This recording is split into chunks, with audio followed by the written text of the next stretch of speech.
Halo, Assalamualaikum warahmatullahi wabarakatuh.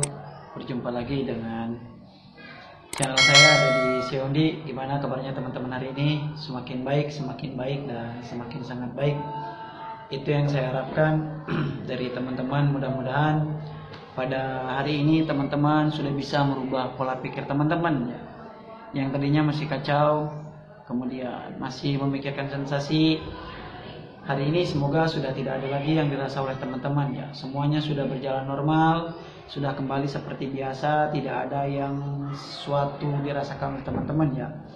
Semuanya bisa kembali seperti sedia kala sewaktu kita sehat. Itu yang saya harapkan dan itu yang saya inginkan dari teman-teman ya. Karena hanya dengan merubah pola pikir saja bisa sembuh gitu kan. Kenapa teman-teman tidak bisa? Teman-teman, kali ini saya akan membahas permintaan dari beberapa orang katanya. Kan gini Kang, tolong dong katanya.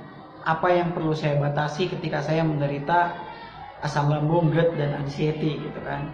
Nah, yang perlu dibatasi itu sebetulnya teman-teman yang sekira-kira membuat teman-teman itu kembali kambuh gitu kan. Itu perlu dijauhi gitu kan. Dibatasi minimal ya. Kalau dijauhi ya mungkin jangan dulu, tapi kalau dibatasi ya itu standarnya begitu ya. Nah, yang itu memang menurut saya pribadi saya pernah merasakannya. Ada beberapa hal yang saya lakukan ketika saya menuju kesembuhan dari asam lambung, GERD dan anxiety ini ya.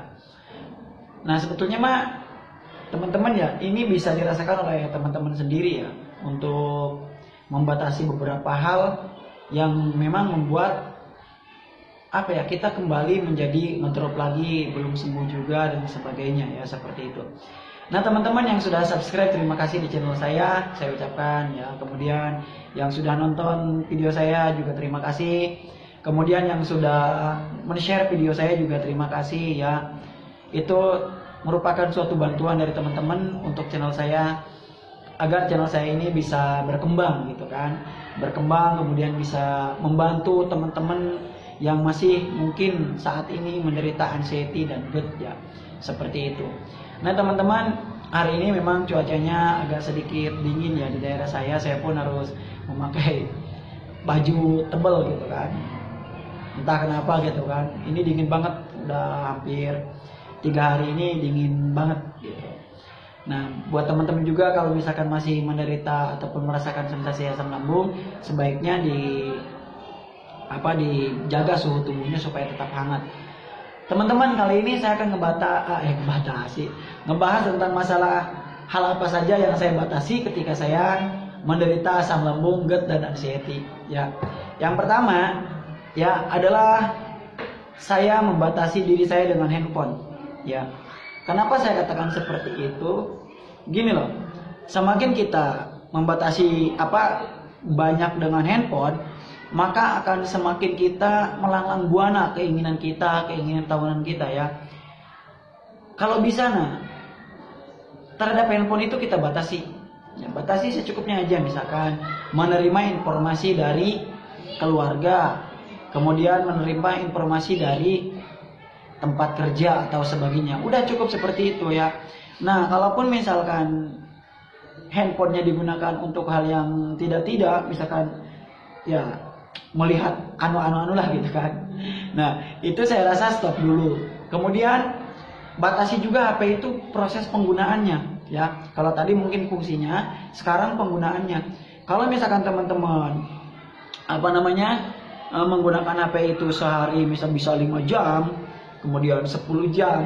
Kalau bisa kurangilah. Sebelum tidur 2 jam sudah di off HP-nya ya. Sudah dilepaskan HP-nya supaya kita tidurnya nyenyak gitu kan. Kemudian bisa tidur dengan tidur yang berkualitas. Jadi batasi dulu HP ya. Karena ya menurut saya pribadi itu berpengaruh teman-teman. Berpengaruhnya terhadap fungsinya gitu. Fungsi dari HP itu sendiri. Tahu sendirilah sekarang teman-teman, HP itu sekarang udah sangat canggih. Apapun yang kita inginkan, apapun yang kita butuhkan, informasinya itu ada ya. Jadi yang pertama adalah HP. Yang kedua adalah kepo. Ini harus dibatasi. Tahu kan kepo? Bukan kepo Jogja, tapi kepo, ingin tahu sesuatu hal. Contoh, saya ngalamin. Ada tetangga saya yang meninggal dunia. Pasti kita kepo, nanyain sakitnya apa, bener nggak? Aduh, gitulah. Ya. Kemudian apa? Bukannya kita siap menerima, malah kita menjadi terjerumus lebih dalam lagi. Makanya stop kepo ataupun batasi kepo. Kemudian di grup Facebook ataupun WA. Misalkan contoh ya, saya mencontohkan. Saya katanya terkena batu empedu, langsung tuh pengen tahu gejalanya bagaimana. Loh, kok nanya gejalanya? Gejalanya itu jangan disama-samakan. Ya, dicek dulu ke dokter, bisa di USG gitu kan. USG 3 dimensi. Jangan ditanyakan ataupun disamakan gejalanya. Ya, kalau misalkan kita berbicara gejala, ya mungkin ada sedikit persamaan. Kenapa? Penyakit dokter dalam sendiri bilang bahwa yang namanya penyakit yang di dalam, penyakit dalam itu gejalanya mirip-mirip. Jangankan batu empedu, jangan asam lambung, cacingan pun bisa jadi mirip gejalanya. Ya, seperti itu teman-teman. Jadi batasi kepo. Ya, kepo tentang apa?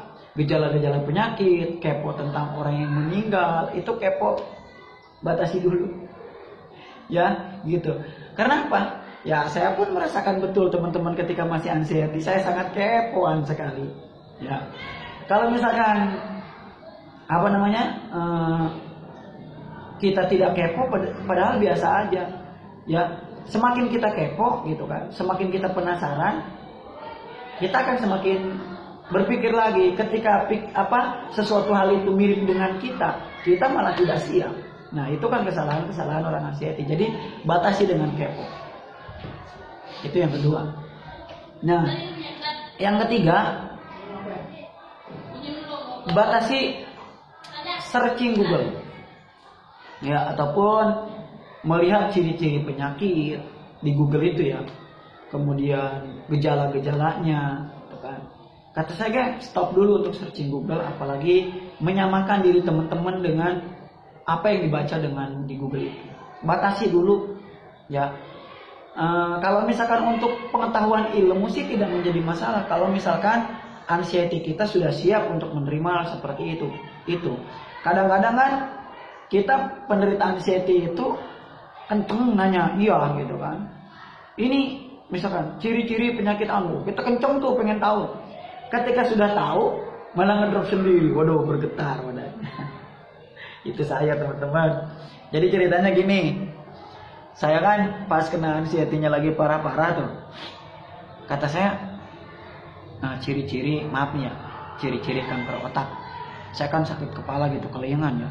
Ciri-ciri kanker otak. Nah, ternyata saya buka Google gitu. Disebutkan. Waduh, saya kaget sendiri. Kenapa kagetnya? Tidak siap kita. Wah, bergetar kita. Memang itu orang anxiety ya. Kadang-kadang kenceng mau gitu kan, pertama kalinya ingin tahu, ingin ngelihat. Pas kita ngelihat, kita sudah tidak siap. Ya, itu jadi stop searching Google. Ya, selanjutnya, ya yang keempat ya, kalau tidak salah. Yang keempat itu batasi dengan ataupun batasi mendengar berita buruk atau berita kecelakaan seperti itu. Ada kan orang yang suka lihat berita gitu kan di TV. Nah, dia berita kriminal, kecelakaan ataupun kejadian pemukulan dan sebagainya. Nah, itu batasi dulu kalau kita belum siap, ya. Nah, hal-hal itu dari batasan-batasan itu menjadi penyemangat untuk kita kembali ke alur. Ya, seperti itu. Kemudian yang harus dilakukan ya mungkin teman-teman bisa sebaliknya dari hal seperti itu mungkin, atau saya akan bahas di video selanjutnya hal yang harus dilakukan.